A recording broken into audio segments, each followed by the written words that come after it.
नमस्कार दोस्तों, स्वागत है आपका न्यू सक्षम क्लासेज में।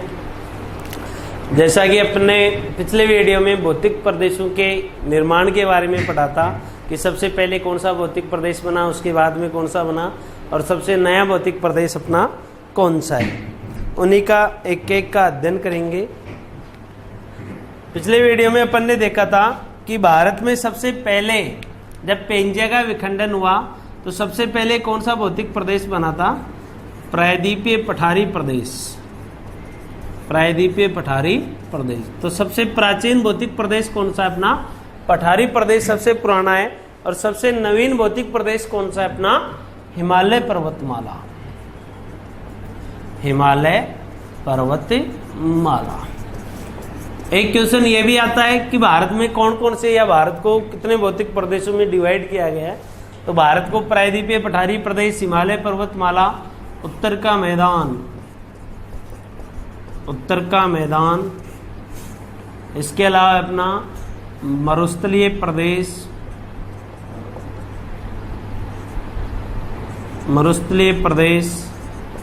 इसके अलावा अपने तटीय प्रदेश, पूर्वी तट और पूर्वी व पश्चिमी तट, और एक है अपने द्वीप समूह। तो भारत को कुल कितने भौतिक प्रदेशों में डिवाइड किया गया है? 6 में। पठारी प्रदेश, हिमालय पर्वतमाला, उत्तर का मैदान, मरुस्थलीय प्रदेश, पूर्वी और पश्चिमी घाट, इसके अलावा द्वीप समूह। कुल कितने भौतिक प्रदेश हैं? 6 भौतिक प्रदेशों में डिवाइड किया गया है। पहला अपना भौतिक प्रदेश है हिमालय पर्वतमाला। हिमालय पर्वतमाला।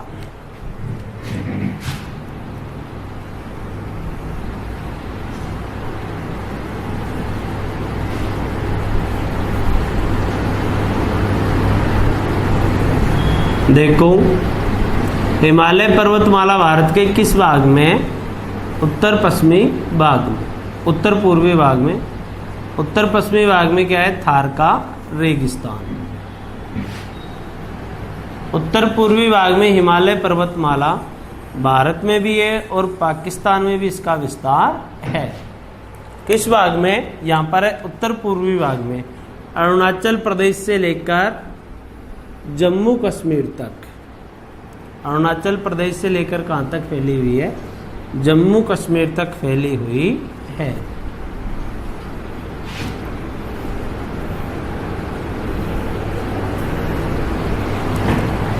अभी मैंने बताया था कि हिमालय का निर्माण कैसे हुआ। तो अपन ने देखा था कि अंगारा लैंड और गोंडवाना लैंड पेंजिया के 2 भागों में विखंडन होने के फलस्वरूप अंगारा लैंड और गोंडवाना लैंड की नदियां अपने अवसाद कहाँ पर जमा करती थी? तैतीस सागर में जमा करती थी। जैसे जैसे अवसादों का दबाव बढ़ा तो पेंजिया में क्या हुआ? अवतलन हुआ। अवतलन होने के फलस्वरूप जो भी उसमें निक्षेप थे, निक्षेपों में वलन पड़ा और वलन के फलस्वरूप किसकी उत्पत्ति हुई? हिमालय की उत्पत्ति हुई। इसके अलावा अनेक विद्वानों के और भी कई मत हैं, जैसे हेरी हेस का प्लेट विवर्तनिक सिद्धांत। हेरी हेस का प्लेट विवर्तनिक सिद्धांत। हेरी हेस का प्लेट विवर्तनिक सिद्धांत। इन्होंने बताया कि जो भारतीय प्लेट थी वो उत्तर पूर्व दिशा की ओर अग्रसर थी। किस दिशा की ओर अग्रसर थी? उत्तर पूर्व दिशा की ओर अग्रसर थी। और यहाँ पर इस प्लेट के उत्तर में था तैतीस सागर और तैतीस सागर के ऊपर थी यूरेशियाई प्लेट। ठीक है। तो हेरी हेस के अनुसार, इसके प्लेट विवर्तनिक सिद्धांत के अनुसार, इन दोनों प्लेटों में इंडो ऑस्ट्रेलियन प्लेट या इसे भारतीय प्लेट भी बोल सकते हैं, इंडो ऑस्ट्रेलियन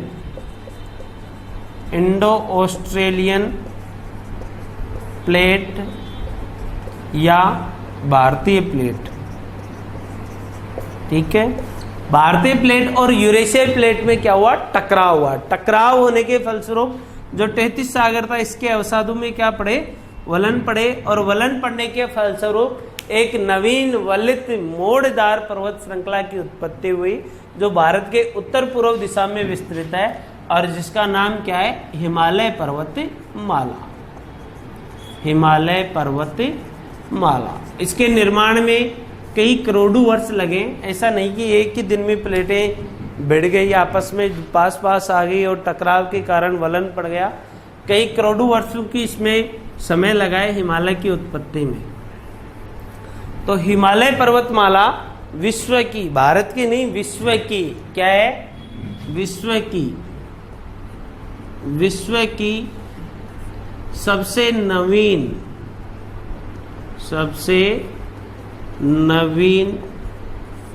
वलित मोड़दार, विश्व की सबसे नवीन वलित मोड़दार पर्वत श्रृंखला है। पर्वत श्रृंखला है।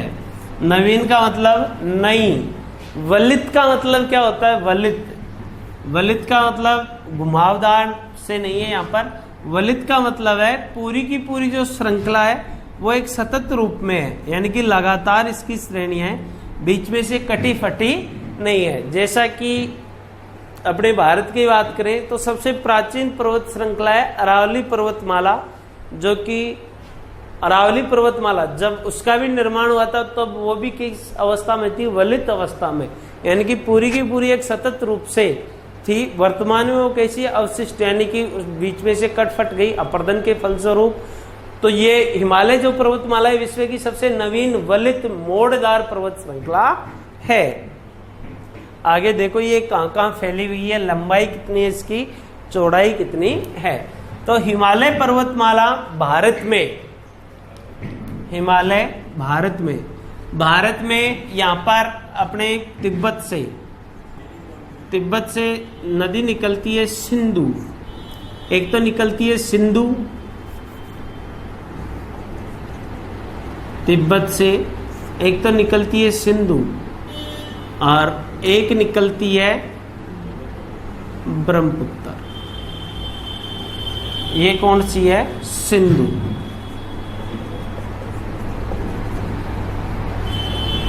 और एक है अपनी ब्रह्मपुत्र।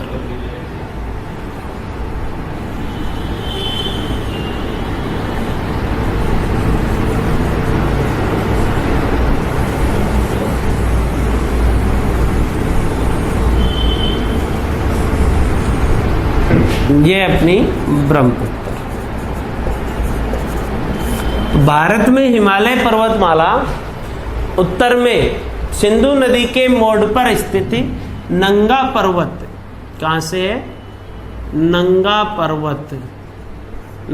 पर्वत ऊंचाई है इसकी 81-26 मीटर। नंगा पर्वत चोटी है।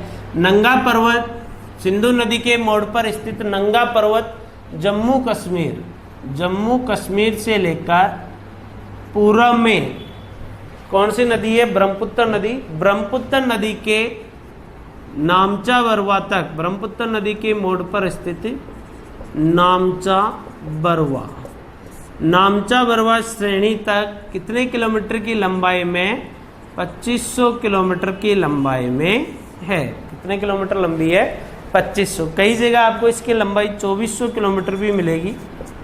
2400 का मतलब है, आगे इसका एक वर्गीकरण पढ़ेंगे नदियों और घाटियों के आधार पर जो सिडनी ब्राउन ने किया था, उस वर्गीकरण के अनुसार इसकी लंबाई कितनी आती है, 2400 आती है। दोनों ही सही है, 2400 और 2500। ठीक है, 2500 किलोमीटर की लंबाई में इसकी चौड़ाई, हिमालय की चौड़ाई 120 किलोमीटर से लेकर 400 किलोमीटर तक की है। चौड़ाई कितनी है इसकी, 120 से लेकर 400 किलोमीटर तक है। और लंबाई कितनी इसकी, 2500 किलोमीटर।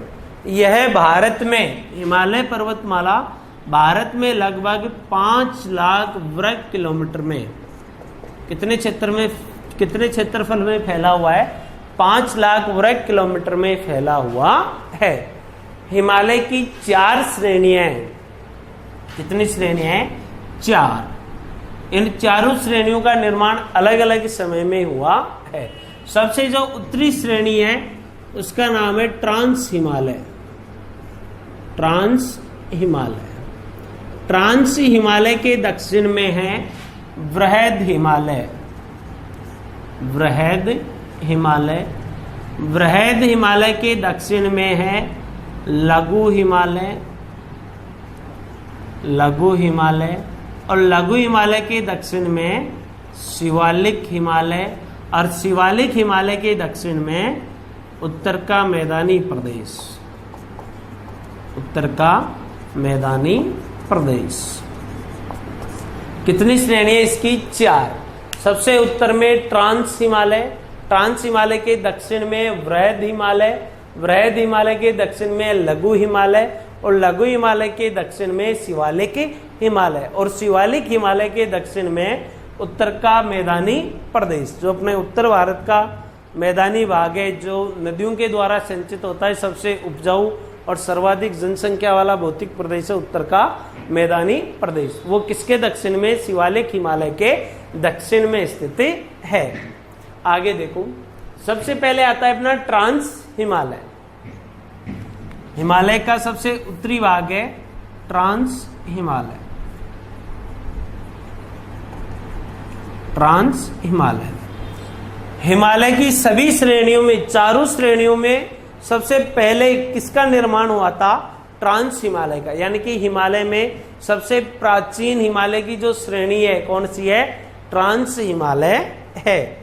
इसे तिब्बती हिमालय, और क्या क्या नाम है? इसे तिब्बती हिमालय भी कहते हैं। इसके अलावा इसे संस्कृत भाषा में कृष्णगिरी भी कहते हैं।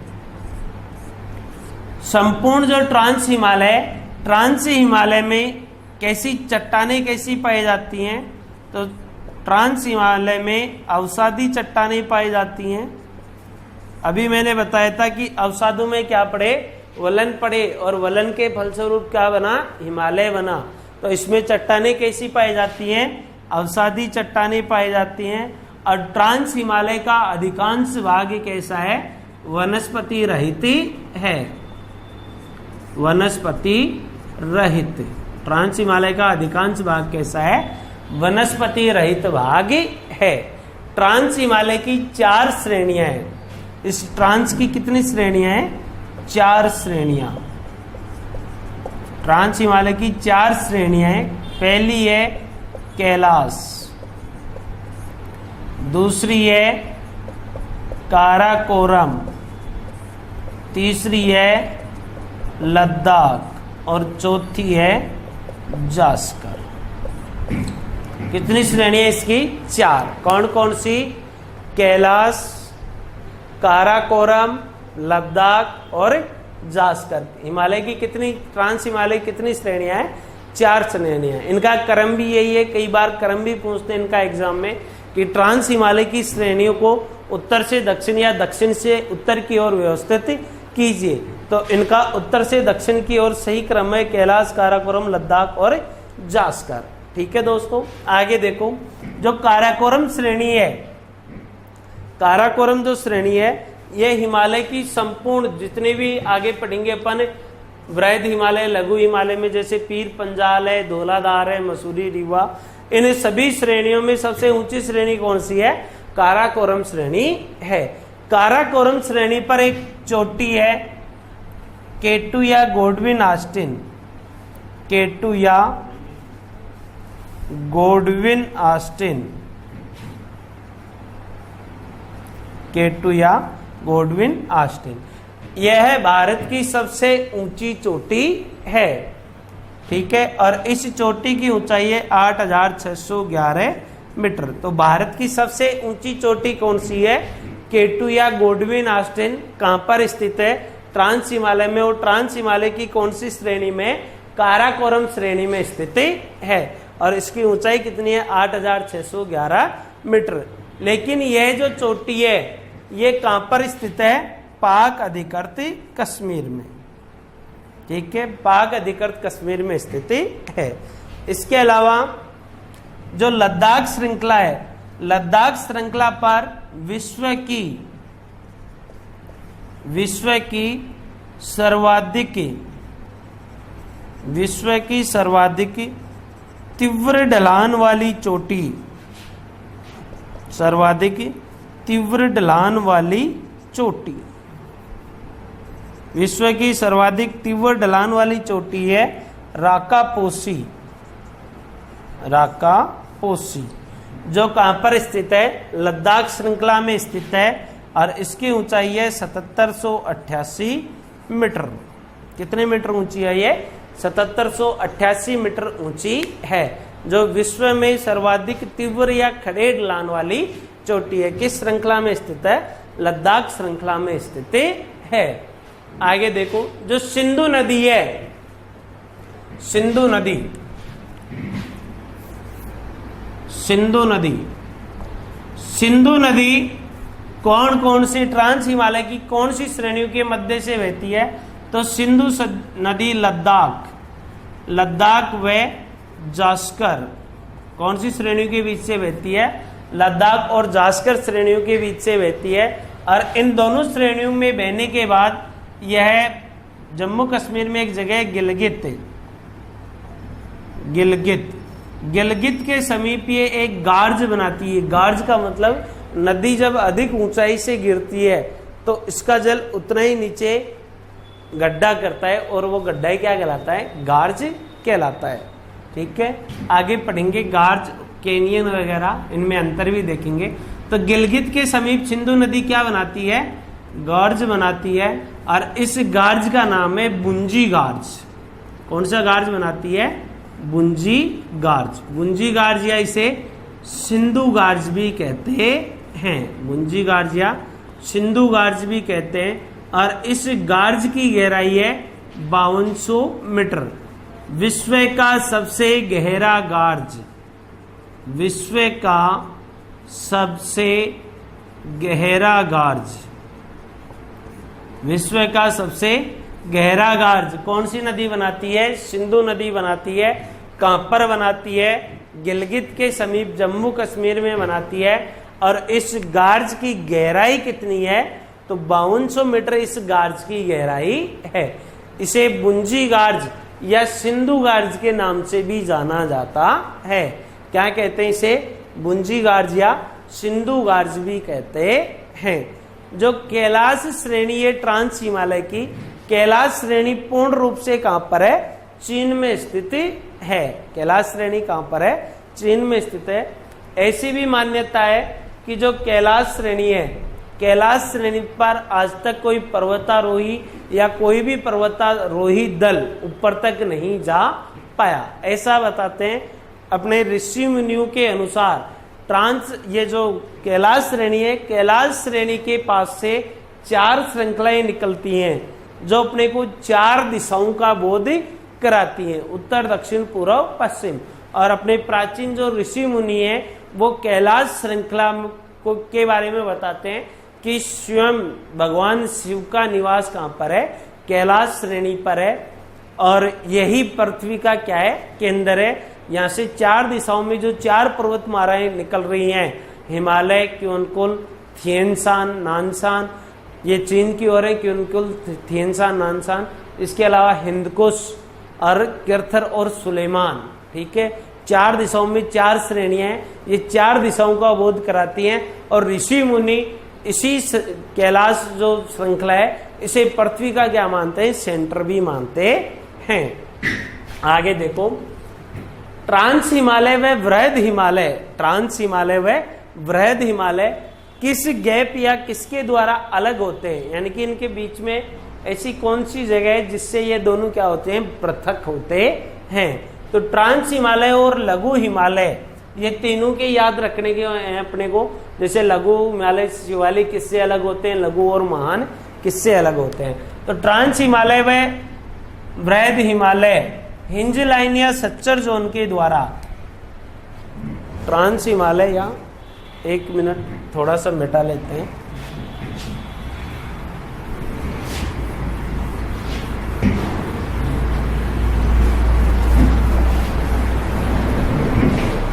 ट्रांस हिमालय,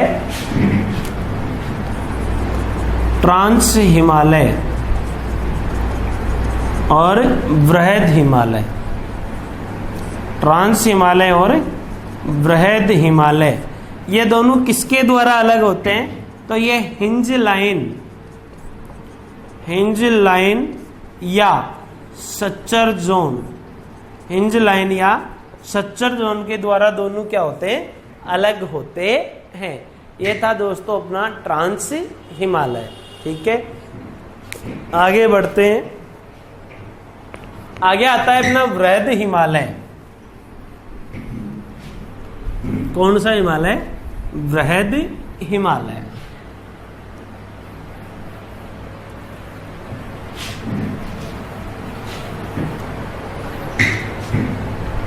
हिमालय की दूसरी श्रेणी है बृहद हिमालय। दूसरे नंबर पर आता है अपना बृहद हिमालय। बृहद हिमालय को महान, ग्रेट, आंतरिक या हिमाद्री हिमालय भी कहते हैं। क्या क्या नाम है इसके? महान हिमालय, ग्रेट हिमालय, आंतरिक हिमालय और हिमाद्री हिमालय भी कहते हैं। ठीक है, महान, ग्रेट, आंतरिक और हिमाद्री हिमालय कहते हैं, क्योंकि हिमालय पर्वतमाला की रीढ़, हिमालय पर्वतमाला की रीढ़, ये भी 3-4 क्वेश्चन है, रीढ़ धड़े, ये भी ध्यान रखने अपने को। हिमालय की रीढ़, संपूर्ण जो हिमालय, संपूर्ण हिमालय की रीढ़ किसे कहते हैं? महान या बृहद हिमालय को कहते हैं। महान या बृहद हिमालय को कहते हैं, हिमालय की रीढ़। ठीक है, इसके अलावा हिमालय का धड़, हिमालय का धड़, हिमालय का धड़, हिमालय का धड़ कहते हैं लघु हिमालय को। ठीक है, इसके अलावा उच्च एशिया की रीढ़, उच्च एशिया की रीढ़, उच्च एशिया की रीढ़ कहते हैं काराकोरम श्रेणी को, काराकोरम श्रेणी को। ये ध्यान रखना दोस्तों, हिमालय की रीढ़ यानी कि संपूर्ण हिमालय की रीढ़ किसे कहते हैं? महान या बृहद हिमालय को कहते हैं। इसके अलावा हिमालय की धड़ किसे कहते हैं? लघु हिमालय को। उच्च एशिया की रीढ़ किसे कहते हैं? काराकोरम श्रेणी को कहते हैं। रीढ़, हिमालय की रीढ़, अपने शरीर में रीढ़, जो रीढ़ की हड्डी है, इसके बगैर अपन बिल्कुल नेगलेक्ट है। ठीक है, नहीं चल सकते हैं, नहीं उठ सकते हैं, नहीं फिर सकते हैं। ठीक है, वैसे ही ऐसे हिमालय में सबसे बड़ा, सबसे ऊंचा, सर्वाधिक विस्तारित क्या है? महान हिमालय। इसलिए इसे क्या कहते हैं? हिमालय पर्वतमाला की रीढ़ कहते हैं। आगे देखो दोस्तों, बृहद हिमालय समझ में आ गया। महान या ग्रेट क्यों कहते हैं? क्योंकि यह सर्वाधिक ऊंचा, सभी श्रेणियों में सर्वाधिक ऊंचा, सर्वाधिक चौड़ा है, इसलिए इसे क्या कहते हैं? महान या ग्रेट। रीढ़ भी इसीलिए कहते हैं। हिमाद्री हिमालय ऊंचा अधिक होने के कारण यह वर्ष भर किससे ढका रहता है? बर्फ से ढका हुआ रहता है, इसलिए इसे क्या कहते हैं? हिमाद्री हिमालय भी कहते हैं। आगे देखो दोस्तों, बृहद हिमालय की औसत ऊंचाई, बृहद हिमालय की ऊंचाई, बृहद हिमालय की ऊंचाई है 6100 मीटर। ऊंचाई कितनी है इसकी? 6100 मीटर है। यह हिमालय की श्रेणियों में सर्वाधिक ऊंचा, हिमालय की श्रेणियों में सर्वाधिक ऊंचा, सर्वाधिक चौड़ा या सर्वाधिक फैलाव वाला है। सर्वाधिक ऊंचा, सर्वाधिक चौड़ा और सर्वाधिक फैलाव वाला है। इस महान हिमालय में सर्वाधिक ऊंची चोटियां, एक क्वेश्चन ये भी बनता है, सर्वाधिक ऊंची चोटियां, सर्वाधिक ऊंची चोटियां, सर्वाधिक ऊंची चोटियां हिमालय के किस भाग में है? महान या वृहद हिमालय में स्थित हैं। जैसे ऊंची चोटियों की अगर बात करें तो ऊंची चोटियां कौन कौन सी हैं, जैसे एवरेस्ट, कंचनजंगा, मकालू, धौलाधार, अन्नपूर्णा, नंदा देवी। अधिकांश जो ऊंची चोटियां हैं वो किस में स्थित हैं, वृहद हिमालय में स्थित हैं। अब ऊंचाई अधिक है, अपन जानते हैं कि जैसे जैसे ऊंचाई पर जाते हैं तो तापमान में क्या होती है, कमी होती है, और जैसे जैसे तापमान में कमी होती है तो तापमान में कमी होगी तो यहाँ पर ये जो ऊंची चोटियां इन पर किसका जमाव रहता है, वर्ष भर बर्फ से ढकी हुई रहती हैं, या बर्फ का जमाव इन पर वर्ष भर रहता है। आगे देखो दोस्तों, बर्फ का जमाव रहता है। वृहद हिमालय के जो मध्यवर्ती भाग है, वृहद हिमालय का जो मध्यवर्ती भाग है, वृहद हिमालय के मध्यवर्ती भाग से गंगा भारत की सबसे पवित्र नदी, गंगा भारत की सबसे लंबी नदी गंगा, ठीक है। इसके अलावा यमुना, गंगा, यमुना व इनकी सहायक नदियों का उद्गम होता है। ये नदियां कैसी हैं, बारहमासी, हमेशा बहती रहती हैं। क्या कारण है कि ये हमेशा बहती रहती हैं, अपने जो प्रायद्वीपीय भारत की नदियां हैं वो वर्ष भर नहीं बहती। इनका कारण यही है कि इन नदियों में पानी की आपूर्ति, हिमालय की जो ऊंची श्रेणियां हैं उन पर बर्फ जमने के कारण इनमें किसकी आपूर्ति होती रहती है, पानी की आपूर्ति होती रहती है। जबकि प्रायद्वीपीय भारत में ऐसा नहीं है, वहां पर ऊंची चोटियां नहीं है और नहीं उन नदियों के उद्गम स्थल ऊंचे पर्वत शिखरों पर है जहां पर बर्फ का जमाव रहता है। यही कारण है कि हिमालय की नदियां, कुछ नदियां अपवाद स्वरूप वर्षवाहिनी भी नहीं है हिमालय की, लेकिन अधिकांश जो नदियां हिमालय से निकलने वाली वो कैसी होती हैं, वर्षवाहिनी होती हैं। जबकि अपने प्रायद्वीपीय भारत की नदियां वर्षवाहिनी न होकर कैसी होती हैं, वर्षाती होती है। उसका यही कारण है। तो वृहद हिमालय अपने लिए जल संसाधनों की दृष्टि से महत्वपूर्ण माना जाता है। किसकी दृष्टि से महत्वपूर्ण है, जल संसाधनों की दृष्टि से महत्वपूर्ण है। इसके अलावा वृहद हिमालय व लघु हिमालय, वृहद हिमालय व लघु Himalaya main central thrust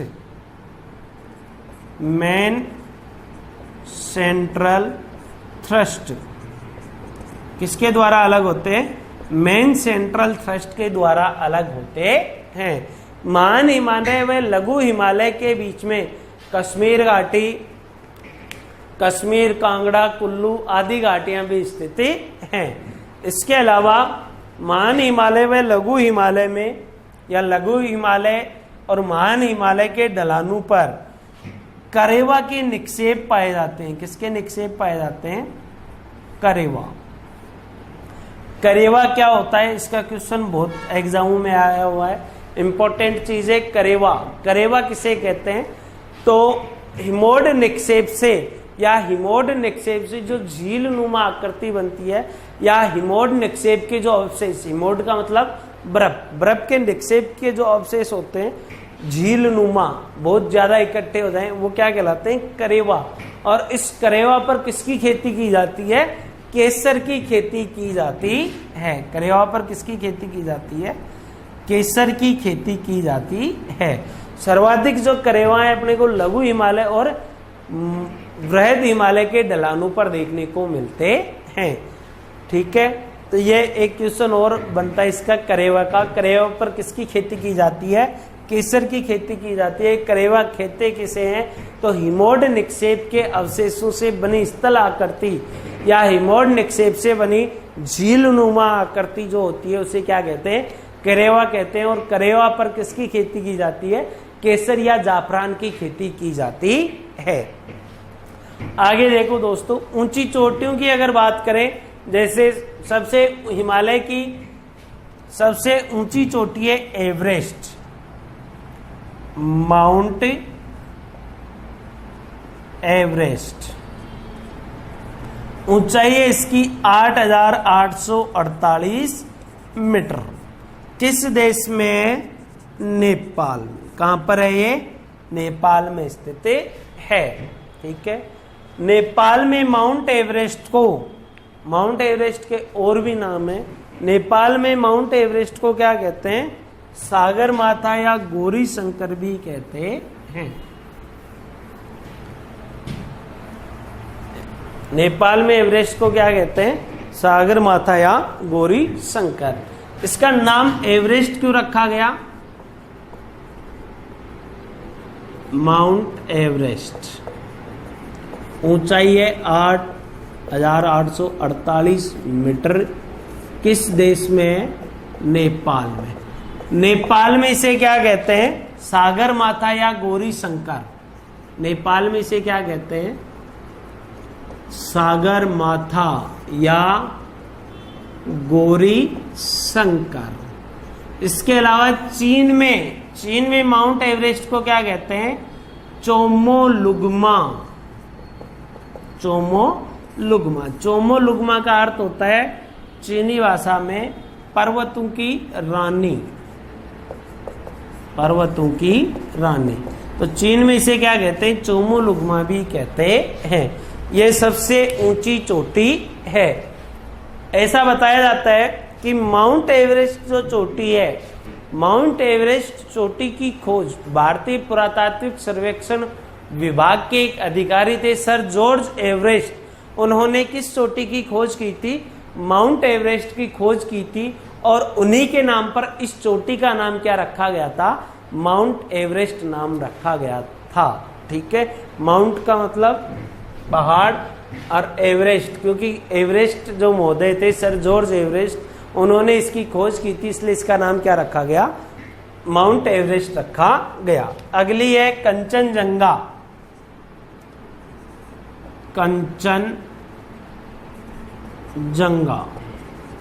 Kanchenjunga 8,598 metre. Bharat के किस राज्य में? सिक्किम। ठीक है।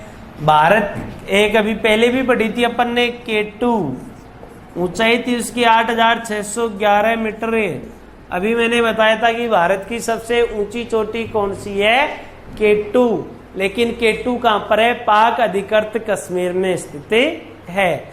तो अगला क्वेश्चन बनता है, भारत के अधिकार में स्थित भारत की सबसे ऊंची चोटी, जो किसके अधिकार में? भारत के अधिकार में। K2 किसके अधिकार में? पाकिस्तान के अधिकार में। तो भारत के अधिकार में स्थित भारत की सबसे ऊंची चोटी कौन सी है? कंचनजंगा। और कंचनजंगा की ऊंचाई कितनी है? 8,598 मीटर। कहां पर है ये? सिक्किम में स्थित है। आगे एक क्वेश्चन और बनता है, मकालू, अन्नपूर्णा, धौलाधार, ये चोटियां कहां पर हैं? नेपाल में स्थित हैं। एक क्वेश्चन और बनता है कि भारत के अधिकार में स्थित भारत की दूसरी सबसे ऊंची चोटी। भारत के अधिकार में स्थित भारत की दूसरी सबसे ऊंची चोटी। तो भारत के, ये क्वेश्चन आया भी हुआ है पुलिस वगैरह में। ठीक है। तो भारत के अधिकार में स्थित भारत की दूसरी सबसे ऊंची चोटी कौन सी है? नंदा देवी। नंदा देवी की ऊंचाई है 7,817 मीटर। और नंदा देवी किस राज्य में स्थित है? उत्तराखंड में। कहां पर स्थित है? उत्तराखंड में स्थित है। तो भारत के अधिकार में स्थित भारत की दूसरी सबसे ऊंची चोटी कौन सी है? नंदा देवी। और नंदा देवी कहां पर स्थित है? उत्तराखंड में स्थित है। ये तीन चोटियां हो गई। एक तो भारत की सबसे ऊंची चोटी, तो भारत की सबसे हाईएस्ट चोटी कौन सी है? K2 या गोडविन ऑस्टिन। लेकिन इस पर भारत का अधिकार नहीं है, ये पाक अधिकृत कश्मीर में स्थित है। दूसरी है भारत के अधिकार में स्थित भारत की दूसरी सबसे, भारत के अधिकार में स्थित भारत की सबसे ऊंची चोटी तो कौन सी है?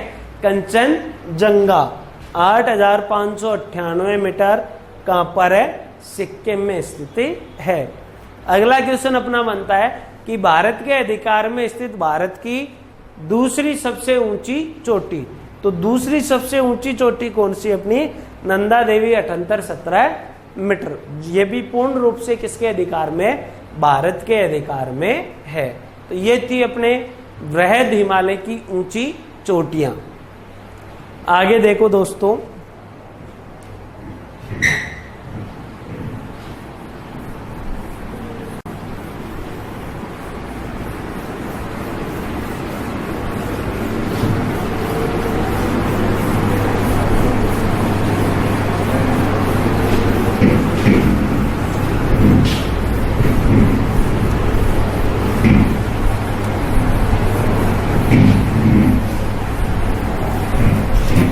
आगे आता है अपना लघु हिमालय।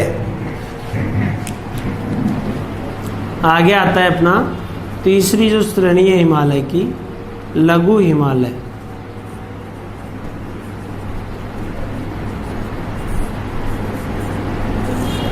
सबसे उत्तर में अभी अपन ने देखा, सबसे उत्तर में कौन सी श्रेणी है? ट्रांस। ट्रांस की 4 श्रेणियां हैं, कैलाश, काराकोरम, लद्दाख और जास्कर। ट्रांस के दक्षिण में अपनी वृहद, वृहद के दक्षिण में लघु और लघु के दक्षिण में अपनी शिवालिक श्रेणी। सबसे उत्तर में थी अपनी ट्रांस, ट्रांस के दक्षिण में वृहद, वृहद के दक्षिण में लघु और लघु के दक्षिण में क्या है? शिवालिक। ठीक है, तो ट्रांस भी देख ली अपन ने और वृहद भी देख ली। अगली अपनी श्रेणी है लघु हिमालय। इसका लघु नाम क्यों पड़ा? लघु, लघु का मतलब छोटा। किससे? वृहद से छोटा। यानी कि लघु हिमालय की ऊंचाई व चौड़ाई वृहद हिमालय के अपेक्षा कम है, इसलिए इसका नाम क्या पड़ा? लघु हिमालय नाम पड़ा। लघु हिमालय को क्या कहते हैं? हिमालय पर्वतमाला की धड़। हिमालय का धड़ किसे कहते हैं? लघु हिमालय को कहते हैं। इसकी औसत ऊंचाई 3500 से 4500 मीटर है। औसत ऊंचाई कितनी है? 3500 से 4500 मीटर है। ऊंचाई कम होने के कारण यहाँ पर सदैव बर्फ का जमाव नहीं रहता। ठीक है, सदैव, जैसे वृहद हिमालय की ऊंचाई थी 6100 मीटर, उस पर सदैव बर्फ का जमाव रहता है, वैसे लघु हिमालय पर सदैव बर्फ का जमाव नहीं रहता। ठीक है, और बर्फ का जमाव सदैव नहीं रहता, तो यहाँ पर जो मौसम है, लघु हिमालय में जो मौसम है वो हमेशा कैसा रहता है? स्वास्थ्य वर्धक। कैसा रहता है? स्वास्थ्य वर्धक रहता है। उत्तर भारत के अधिकांश पर्यटक स्थल, उत्तर भारत के अधिकांश पर्यटक स्थल, उत्तर भारत के अधिकांश पर्यटक स्थल किसमें स्थित है? लघु हिमालय में स्थित हैं। इन पर्यटक स्थलों के बारे में कल अपन विस्तार से चर्चा करेंगे। ठीक है दोस्तों, तब तक के लिए आप सबको धन्यवाद।